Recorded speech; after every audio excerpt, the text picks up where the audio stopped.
Good morning everyone. चलिए आज हम लोग स्टार्ट करते हैं। जैसा कि सबको पता होगा यूपीपीसीएस अपना कैलेंडर जारी कर चुका है। उसमें जो एग्ज़ाम मिला है अभी देखा जाए फ़िलहाल तो आरओ के लिए कोई एग्ज़ाम नहीं है, लेकिन यूपीपीसीएस प्री जो 2025 में होने वाला है उसका एग्ज़ाम डेट है 12 अक्टूबर 2025। यानी कि देखा जाए तो मोटे तौर पर हम लोगों को 8 महीने का टाइम मिला है। तो 8 महीने में अगर हम लोग चाहें तो प्री और मेंस दोनों अच्छे से तैयारी कर सकते हैं। चलिए तो मतलब इन्हीं सब को बातों को ध्यान में रखते हुए जो प्लान हम अपने लिए कर रहे हैं वही से शेयर कर रहे हैं। इससे मतलब सबको एक आइडिया मिलेगा कि कैसे प्लान बनाएं, कैसे क्या करें, टारगेट कैसे सेट करें अपना। तो देखिए जैसा कि मतलब यूपीपीसीएस 2025 कब होने वाला है, 12 अक्टूबर 2025 को होने वाला है। अब देखिए इसमें क्या क्या होता है। सबसे पहले प्रीलिम्स होता है, मेंस होता है, उसके बाद इंटरव्यू होता है। तो प्रीलिम्स में 2 पेपर होता है, GS1 और CSET। GS1 में 150 क्वेश्चन होते हैं और 200 मार्क्स का, मतलब 150 क्वेश्चन होगा, 200 नंबर का होगा। और CSET होता है 100 क्वेश्चन होता है, 200 मार्क्स होता है। इसमें 33% हमको लाना होता है, ये क्वालिफाइंग होता है। अगर GS1 हम बहुत अच्छा कर लेते हैं, CSET नहीं कर पाते हैं तो उसका कोई फ़ायदा नहीं निकलता। इसलिए इस पर भी ध्यान देना ज़्यादा ज़रूरी है, क्योंकि ये इसका नेचर क्वालिफाइंग है, लेकिन ध्यान देना इस पर भी ज़्यादा ज़रूरी है। अब आइए देखते हैं मेंस में टोटल होते हैं पेपर। सबसे पहला पेपर होता है हिंदी का, उसके बाद होता है एसए का, उसके बाद जीएस के 6 पेपर होते हैं। और ये जो जीएस के 6 पेपर होते हैं पहले ऑप्शनल होता था, लेकिन अभी ऑप्शनल को हटा दिया गया है। तो GS 5 और 6 यहाँ पर यूपी स्पेशल का ही कर दिया गया है।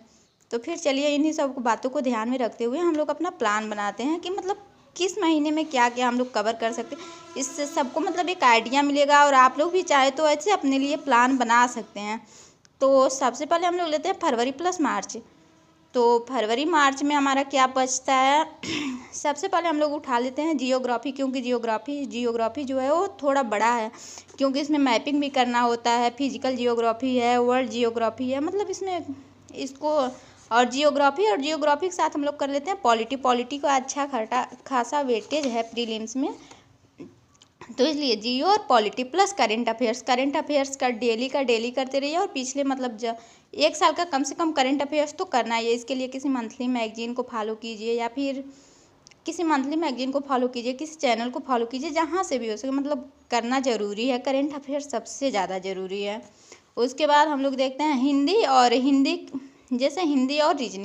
तो हिंदी और रीजनिंग दोनों एक दिन में नहीं होगा। जैसे मान लीजिए किसी दिन हम हिंदी कर रहे हैं, 2 दिन हिंदी किए, फिर 2 दिन रीजनिंग किए, और जैसे रीजनिंग समाप्त होता है उसके साथ हम लोग मैथ स्टार्ट कर देंगे। ये इससे क्या होगा, हमारा जो होता है CSET भी साथ में तैयार होता रहेगा। तो चलिए ये रहा फरवरी मार्च में हमको कितना कंप्लीट कर लेना है, जियो और पॉलिटी फरवरी मार्च में कंप्लीट कर लेता है। अब बचता है हमारा अप्रैल। तो अप्रैल में हम क्या कर सकते हैं, अप्रैल में इकोनॉमी तैयार कर लेते हैं और इन्वायरमेंट प्लस करंट अफेयर्स और हिंदी रीजनिंग, या फिर रीजनिंग खत्म हो गया तो मैथ, ऐसे ही करके चलता रहेगा। तो अप्रैल में हम लोग इतना कर लेते हैं। अप्रैल के बाद अब फिर आता है मई। तो मई में क्या बचता है हमारा, प्राचीन भारत का इतिहास कर लेते हैं और कला और संस्कृति भी महत्वपूर्ण है, क्योंकि GS1 में अच्छा खासा है। तो प्राचीन इतिहास और ये क्या बोला जाता है, क्लाइम संस्कृति कर लेते हैं हम लोग। और इसके साथ ही जैसे मान लीजिए यहाँ पर जियोग्राफी खत्म हो गया, हमारा पॉलिटी खत्म हो गया, तो इसके साथ ही हम लोग इसका PYQ देख करते रहेंगे, या फिर ये आप लोग देख सकते हैं। अब इसके बाद मान लीजिए कला और संस्कृति हो गया, उसके बाद बचा जून।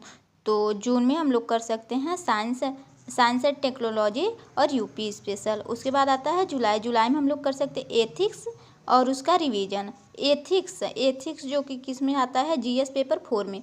GS पेपर 4 के साथ ही ये 4 में आता है, और मतलब अच्छा है, ज़्यादा लेंथी नहीं है, इसमें केस स्टडी भी आती है। तो एथिक्स और प्लस जो भी हम लोग ये ऊपर क्या किए हैं उसका रिवीजन करेंगे, प्रैक्टिस करेंगे, टेस्ट सीरीज लगाएंगे, मतलब इसमें ये कर लेंगे। अब फिर आता है अगस्त सितंबर हम लोग देखते हैं हमारा सबसे महत्वपूर्ण जो है मॉडर्न हिस्ट्री।